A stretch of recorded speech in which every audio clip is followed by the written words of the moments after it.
ఈరోజు తేదీ 5/8/2024 నాడు ఉదయం అందాజ 7:30, 8 గంటల ప్రాంతంలో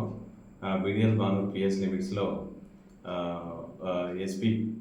సంగారెడ్డి గారి ఆదేశాల మేరకు, అలాగే DCP south west zone task force గారి ఆదేశాల మేరకు joint operation task force and BDL Banur police ఇద్దరు కలిసి వాహనాల తనిఖీ నిర్వహించడం జరిగింది. దీంట్లో 8 గంటల ప్రాంతంలో ఈ 2 బైకుల మీద నలుగురు వ్యక్తులు, ఒక బైక్ పైన షరీఫుద్దీన్, గుడాల తిలక్, అలాగే ఇంకో బైక్ పైన మహమ్మద్ ఇస్సా అండ్ ఒక మైనర్, నలుగురు కలిసి రాగా వాళ్ళను ఆపి విచారించగా వాళ్ళు గత కొంతకాలంగా సంగారెడ్డి మరియు నార్సింగి, అలాగే మహారాష్ట్ర ఏరియాలో కొన్ని బైక్ దొంగతనాలకు పాల్పడుతూ జలసాలకు అలవాటు పడి బైక్ దొంగతనాలకు పాల్పడుతున్నారని కన్ఫెషన్ చేయడం జరిగింది. దాంట్లో భాగంగా బీడీఎల్ బానూర్కు సంబంధించిన 2 బైకులు,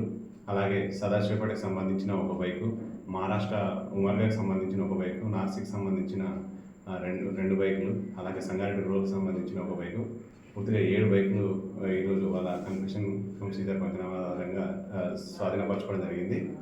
అలాగే వీళ్ళు ఇక్కడ ఏదైతే ఇక్కడ దొరికిన తర్వాత వాళ్ళ కన్ఫెషన్ ఆధారంగా వాళ్ళ ఇంటి దగ్గర ఒక 4 బైకులు, ఒక రిసీవర్ అష్ఫాక్ అని లంగరాజు దగ్గర, అతని దగ్గర ఒక బైక్, మొత్తం కలిసి 7 బైకులు స్వాధీనపరచుకోవడం జరిగింది. దీనిపైన వీళ్ళని అరెస్ట్ చేసిన, వీళ్ళను కోర్టుకు రిమాండ్ తరలిసిన, తదుపరి పూర్తి దర్యాప్తు నిర్వహిస్తాం.